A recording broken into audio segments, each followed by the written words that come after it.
Welcome back, everyone. I am Cass Piancey. I am here with my partner in crime, Bennett Tomlin. How are you today? Oh, I'm doing well, Cass. How are you? I'm doing good. We are joined with a special guest, semi-professional poker player, longtime poker player, Jason Bral. How are you today? Good. Thanks for having me. Yeah, thanks for coming on here. We are going to be talking about a very specific event in poker history today. I told you guys this story, but I think it's worth sharing. I mentioned it to a friend. I said we were going to be talking about Black Friday, and my friend really did genuinely think I was talking about Thanksgiving and Thanksgiving sales. So I think a lot of people are unfamiliar with Black Friday in poker and what it was, what it means, what has happened since then, and why it's kind of been like poker is popular again, I'd say. Around the world, for sure. Yeah, I would say online poker and live poker are two different things, but specifically like Black Friday affected online poker, but there's still, PokerStars is still out there, and there's a site called GG Poker, which is probably the most popular nowadays. It's decent, yeah, again, just people that run poker platforms, basically. Before we get into current affairs, can you describe what Black Friday was, what happened? So I was playing poker on Black Friday, actually the day. I remember it pretty well. Basically, I don't remember which branch of the government, but basically they took over Full Tilt and PokerStars domain at one time. In absolute, and basically said, hey, don't service American customers anymore, and we'll give you back your domain. I think that's basically the gist of how that day went for them. But I was still using Full Tilt that day. I made a deposit on Full Tilt just to mess around because I thought it would be fun to see if the money would actually come from my bank account, and it did, which kind of surprised me. But I think I had a couple $1,000s on my Full Tilt account at that point, and I didn't really have that much on my PokerStars account anymore. So I didn't get affected, but I had friends or I knew people that lost, or not lost, but had six figures just in limbo just that day because they weren't expecting, obviously. But everyone got it back? As long as you filed a claim. So there were some people that had issues filing a claim for whatever reasons, right? But a majority of the people that I knew that like went through the process and didn't forget about filing the claim, like got their money back. Bennett, I'm sure you know about the exact court case that this is all about, right? I know a little bit about the court case, and there's actually a specific angle on the court case that I wanted to bring up, because the reason the government ended up being able to bring this court case, which was a combination of bank fraud and money laundering charges aimed at the executives of these firms, and then a civil complaint about some of the way they were handling their business, was because their Australian payments processor, when Daniel Tzekov flipped and became state's witness. And so he was able to provide the government with a lot of the information they ended up using for the final indictments. And the interesting part, for me at least, is that when he was initially indicted and his operation was shut down, Full Tilt and PokerStars claimed that he had cheated them out of about $100 million they had given to him. And so the reason I just thought that specific feature of the case was notable and interesting was because it reminded me in some respects of the crypto capital case. Yeah, isn't it like officially U.S. government versus Scheinberg or Scheisenberg, whatever? That's right. The CEO of PokerStars, who, it's funny, I think last 2 or 3 years, he like officially cleaned himself of everything or whatever, because I think they made another settlement recently or something like that. Okay. So he doesn't have any of the problems that he was dealing with after that court case or whatever it was. It caused a lot of problems. I also think, I assume that Calvin Ayre's empire was affected by this, or am I wrong? So like Bovada or Bodog. Yeah. So I kept using those sites, and I know a lot of other people did, but yeah, I know their poker platform or their poker client wasn't as big from that point, or whatever they were offering. I think they still do offer something with poker, but it's definitely not as big as it was before.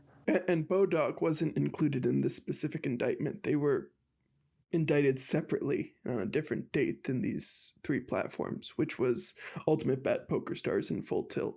Here's, I think, the important aspect of Black Friday is I think the effects are still being felt to this day because at that point, I asked essentially I guess a stupid question. There is such thing as a stupid question, but I asked why the World Series of Poker main event, the largest pot ever, was in 2008, 2009. First place. You're talking about the most money that a first place winner has ever won in a poker tournament. And it was at this point like 12, 13 years ago. And everyone was like, well, obviously, because that was when the most people were in the game. Yeah, playing online poker. Yeah. So basically, like Full Tilt and PokerStars would have satellites online where you would pay anywhere under $1,000 or $10,000, and then you would get a seat to the main event.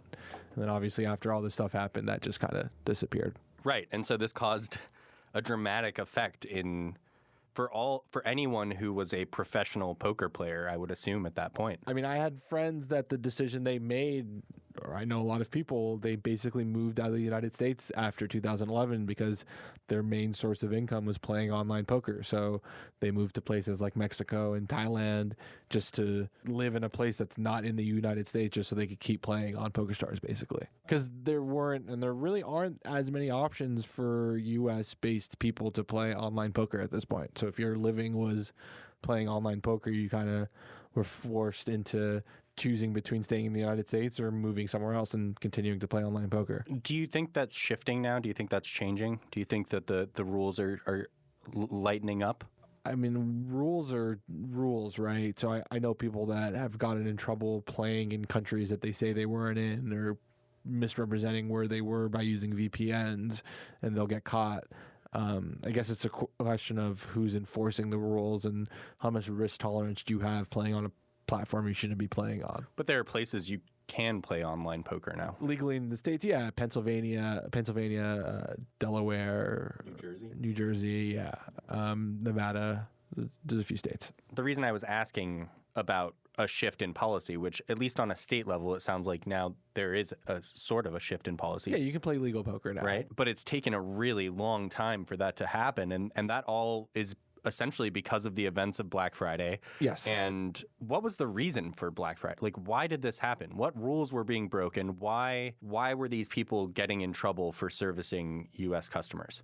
Well, I mean, what they were doing is illegal, right? And I mean, like, they were misrepresenting the payment processing for sure. I've definitely had times where I deposited on an online poker site. I won't say which one, but where it was like me buying a diamond necklace. And I definitely wasn't buying a diamond necklace to deposit $1,000 on their website. So I think it was pretty easy for the government to say, hey, you guys are misrepresenting what these deposits was for. And if you look at it, Party Poker left the U.S. market. Like, they made that decision, I think it was in 2006 or 2007. So it was a decision that PokerStars and Full Tilt knew that they were making that was probably going to cost them at some point. Did any of these people do jail time? Yeah, several of the executives ended up going to jail. Absolute Poker co-founder Brent Buckley spent between a year and a half in prison. There was Ira Rubin, who spent 3 years in prison, and John Campos, who was associated with the bank that they invested in and who was mislabeling transactions so that they could continue to process bank payments. He got sentenced to 3 months. I mean, Absolute Poker was its own shenanigans in and of itself outside of whatever Full Tilt and PokerStars were doing, right? Because they had the secret users and all that fun stuff. So, I mean, that could have been part of why the government did what they did, because if they knew or they had some inkling of what the people at Absolute were doing, then maybe you would assume that that's happening at Full Tilt and PokerStars too, and then it's like, why let this keep going on? And can you describe that? Because I think a lot of people aren't familiar with the you're talking about cheating and yeah, well, it's super cheat. It's the word. It's God mode. God mode, right? It would, yes. And I think I can say it as a fact at this point, right? Yeah, I don't think it's like there was a back door. Yeah, well, I think there's still a question of who exactly had access to it, and there have been people that have speculated and denied it at this point. So, I mean, whatever. You can name a huge poker star, and there's a chance that whatever, they might have been using it. But the idea is, if we're playing a hand of poker tournament, the people that had God mode were able to look at the exact cards that everyone playing against them had. So it was the easiest way to make money if you knew what you were doing. So as you said, everyone who was anyone kind of like was involved in all of this. Well, if you look at Full Tilt, like the biggest names, I mean, if you know poker names, had some involvement back then. Guys like Chris Ferguson, Phil Ivey, Howard Lederer, Annie Duke. The question for everyone was who knew what at what point, right? Because each one of the companies had its own issues. Full Tilt supposedly was paying a draw to each one of the founders or investors of about like $1 million a month or something like that, supposedly. And that's really what the issue with Full Tilt was, because the accounting was just supposedly off completely. I had a friend who, this is 2010, he had a Full Tilt account, and Full Tilt wasn't taking money out of his bank account when he was making deposits onto the site. So I know of some people that also had these like phantom accounts or whatever you want to call them. So from my anecdotal like life, at least, I could say for sure Full Tilt, it was just complete whateverness in terms of money coming in, money coming out. And it makes sense that they would have issues with their payment processor for sure. Yes, some related color I want to add is that when Ultimate Bet was doing their God mode stuff, that overlaps with the period our friend Stuart Hogner was the director of compliance for their parent company Excapsa. And then, Full Tilt was actually described by the federal government in their complaint as a Ponzi scheme, where the board members and owners had been paid more than $440 million while it had been insolvent. Yeah, and the thing with Ultimate Bet was, and if anyone wants to look this up, that's the fun part of online poker. There's a forum called 2P2. 2+2, and a lot of this went down in real time on these forums because people, they figured out that someone had God mode at a certain point, so then it just became a question of like, and it's a very difficult thing to prove, right? It's within poker, like you can accuse someone of something, but the proof is sometimes hard unless you have a lot of evidence, right?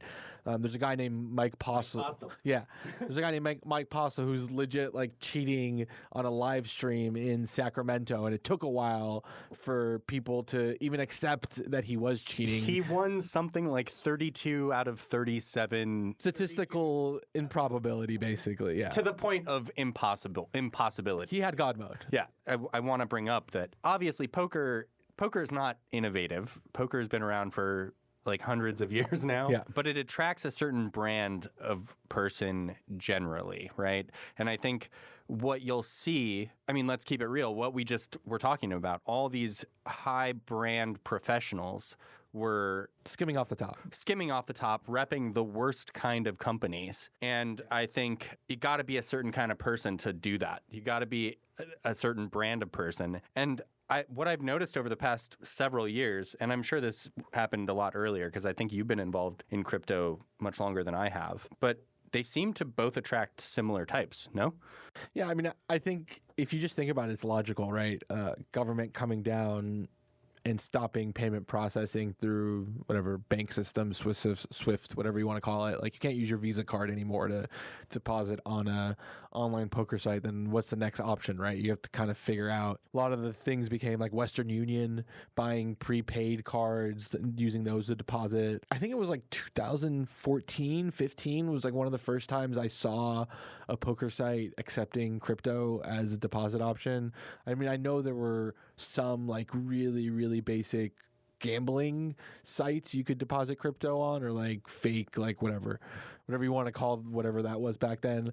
And then Bovada for a really long time, you could figure out a way to deposit crypto, but it wasn't the easiest thing. Do you think that Black Friday helped push the acceptance of crypto in general? Well, okay, I'll put it like this, right? If you're in Australia, right, and I'm in the States and you need to get me a bunch of money, like, what's the easiest way to do that?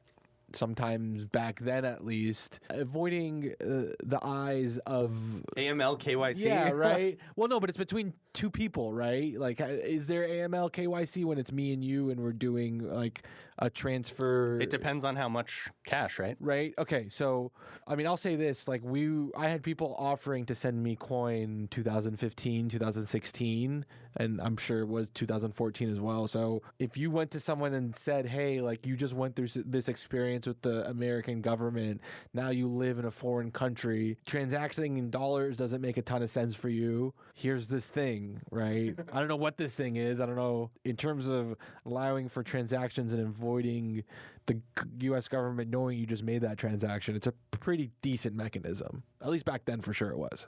Also, people want to avoid taxes, and that was the easiest way to avoid taxes if you were dealing with poker stuff back then as well. Well, and I mean, I think it's pretty clear, just based on the number of former poker players there are in crypto, that Black Friday probably ended up pushing a certain number of people who are now prominent crypto people into crypto, right? Oh, for sure. I mean, you got the catalyzing event. It dovetails with the ideology. And if you're a person who enjoys a little bit high risk, speculative gambling type activities, the crypto markets are going to scratch that itch for you. Well, I've always seen the argument that it's not similar in the way to poker, but it's asymmetric information, right? And it's utilizing leverage. And that's the number one thing in crypto, or how a lot of people have made their money in crypto. It's knowing when to push information that you might have, and know when to hold them and know when to fold them. And know when to push your odds, right? Because if you're taking 10x leverage, like you got to be smart when you do that, whenever you do that, or whenever you did do that. So I definitely think the skill sets align. And again, if you're trying to hide your money from the government, there's really no other easier way back that I could think of, especially if, again, you're moving money between different sites and different platforms and you're trying to avoid fees. Was Liberty Reserve a tool that a lot of these poker sites were using, or not at all? I wouldn't know of from that point, but I wouldn't be surprised. But I think Liberty Reserve was a little bit afterwards, if I'm not Wasn't wrong. Liberty right? Reserve indicted in 2011 as well? So I mean, that's what I'm wondering if it's related. I never used Liberty. I don't remember it being like a crossover, because again, it was pretty easy to deposit on PokerStars and Full Tilt back then. You just needed a Visa card.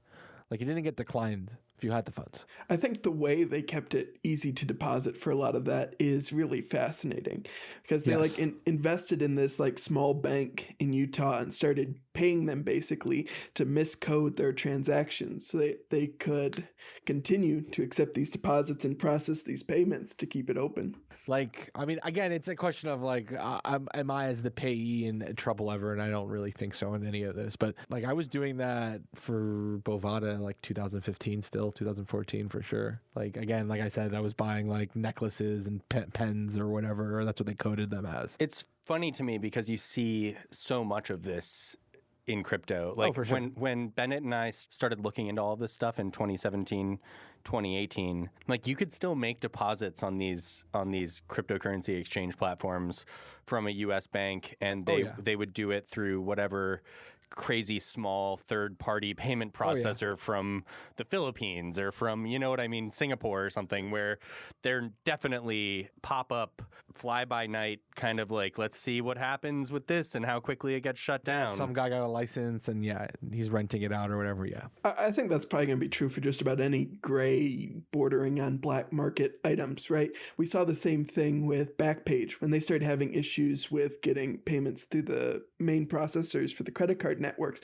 They were doing a similar thing where you'd buy quote unquote expensive items, and that's what would actually like get you the credit to make your transactions. And so I think those techniques are going to be pretty universal across those type of sectors.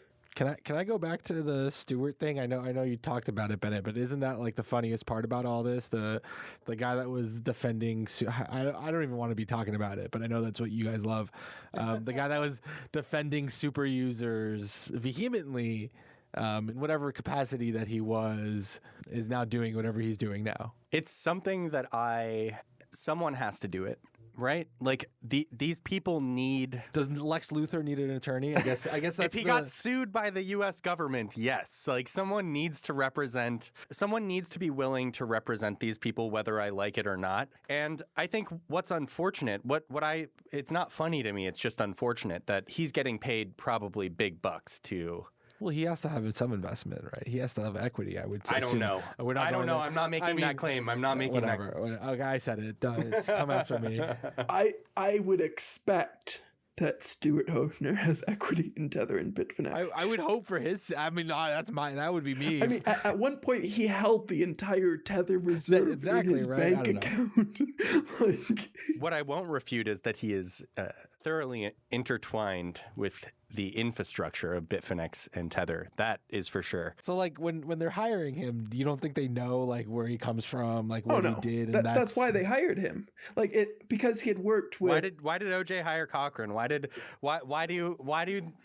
do people hire the very best criminal defense attorneys when they are looking real guilty? I don't know. Well, and after Stu was done at Excapa, which he only spent like 2006 there when they were having the whole sale of Ultimate Bet with. They got away with it though, right? Am I wrong? Didn't Excapsa? Didn't they?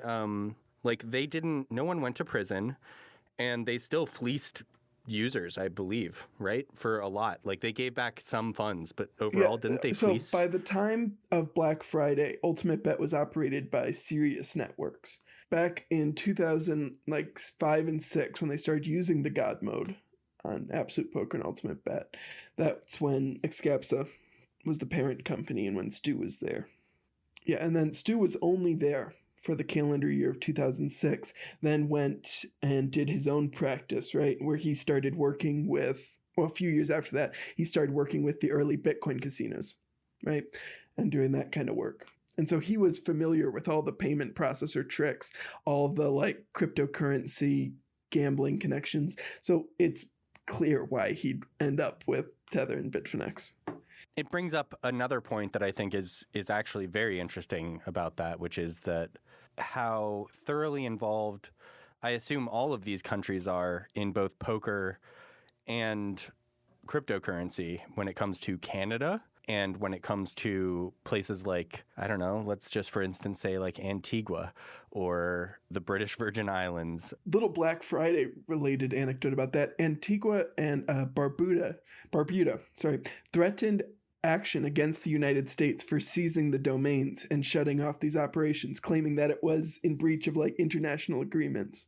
Which, if I'm not mistaken, like they haven't really done that again that often since then, right? Or it's been a very, like I you definitely know this better than I do, but that seems like one of the last times, and it seems like people have argued that was an overstretch by the U.S. government. Domain seizures?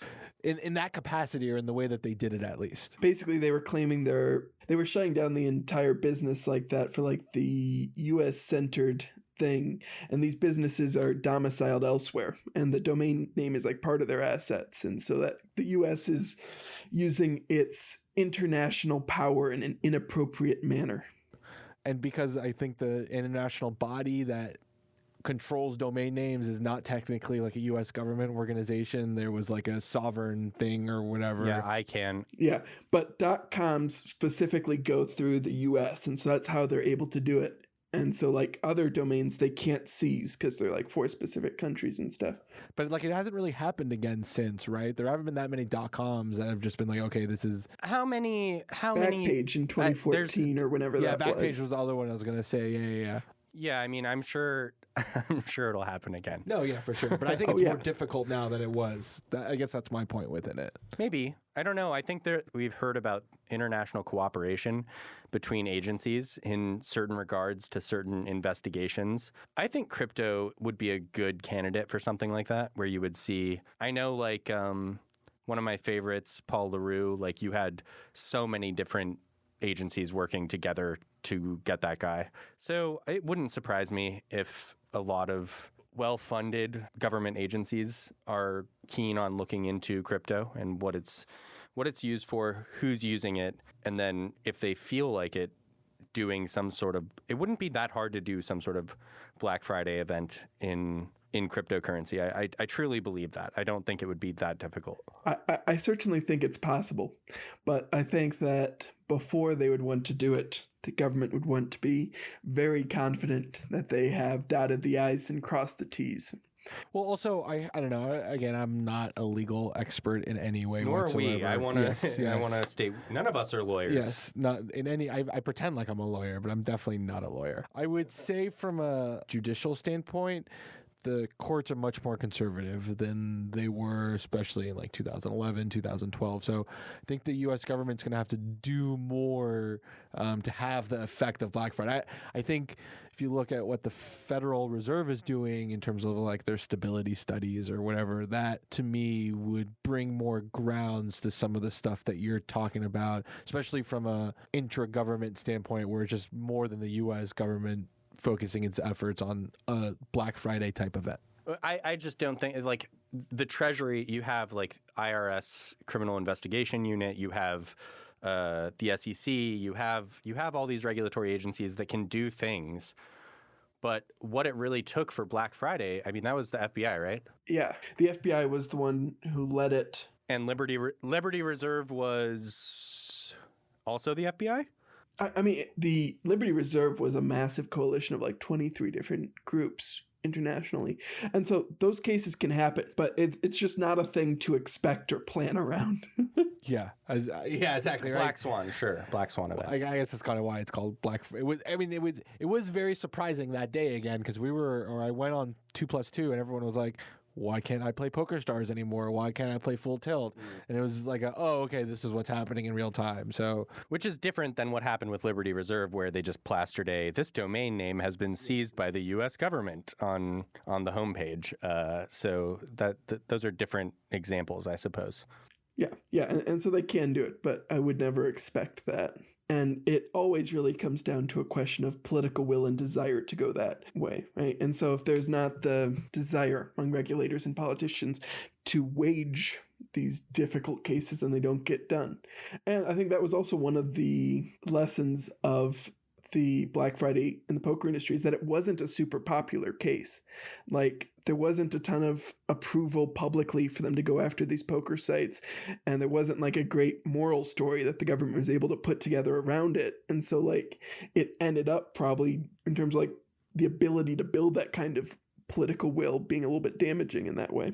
Well, and God bless his dead soul, but the whole like conspiracy theory that every poker player has, or I mean, it's obviously not a conspiracy theory, is all of this is Sheldon Adelson's fault. He was the one that was pushing for the bans on online poker all the way back from 2006, 2005. Why? So, because he owns casinos. So forcing online poker is not a distraction option will push more people to go play at the Venetian and go play at whatever. And so he's also a hardcore Republican donator. So that was a part of his social mission of platform things, whatever he believed in. Certainly not here to defend Sheldon, but I will say that like I do love playing poker with people. It is super enjoyable to me versus online poker, which has like zero personality. But I do understand that if you're trying to make money doing it, online is like it just makes more sense. I mean, if you think about it, the last 2 years is the best time for online poker ever, right? People sitting at home can't do anything. They have their laptop. Like, I think GG Poker saw a humongous spike in its volume. Just people having nothing to do all day, right? And being able to log in and lose a couple dollars, win a couple dollars, whatever it is. Crypto did well on that as well. Yeah, I mean, I think they all go hand in hand at a certain point, right? It's illicit. I don't want to say illicit, but like what Bennett said, gray activities all go up together and down together sometimes. And it's just an interesting thing culturally for me at this point, because you saw this kind of government effort against online poker during this period, and now we seem to have almost like a nationwide embrace of sports gambling. Right? You can't watch a sporting event now without half the ads basically being for what's effectively gambling on sport. And like sports betting, like that was the type of gambling that was actually explicitly illegal already under like the Wire Act in the US government, whereas poker was not. And now you see like this almost like wholesale reversal on that fact. Well, it's the age-old argument of, is poker a game of skill or luck, right? Because that would be the determining factor of whether or not it is a gambling operation, because, I mean, they've had court cases about this specific issue, and I think the judges have all pretty much ruled that it is a game of luck still. But if you could prove that poker is a game of skill, then theoretically some of this online issue stuff would go away, and I know people have argued that before.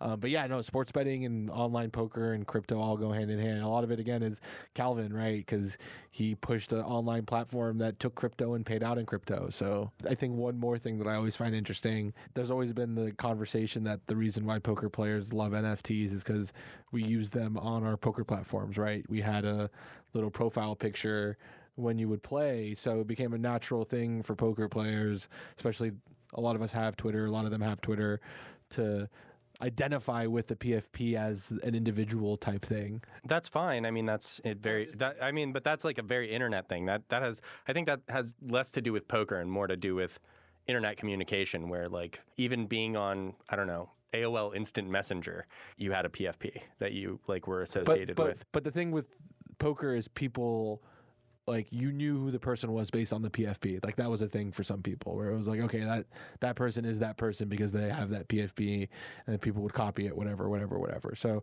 I don't know. I think it's just a funny thing that I've seen people observe on in the space as well. For me, one of the most interesting things here is like what the government actually chose to pursue these cases on, right? Which was bank fraud and money laundering, based on the fact that the poker companies first misrepresented to banks what exactly their business was in, and then later started actually paying whichever bank they got to cooperate to help them mislabel these transactions and continue to do it. And that was sufficient to get some of these individuals sent to prison and for these sites to be materially changed and the industry around them entirely changed.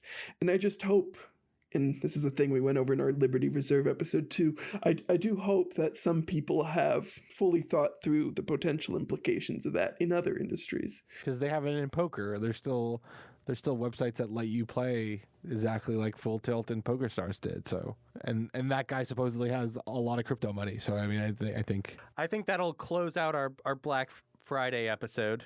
Sorry, no sales event, no free stuff for anybody listening. But yeah, thank you for joining us, Jason. It was a nice recollection.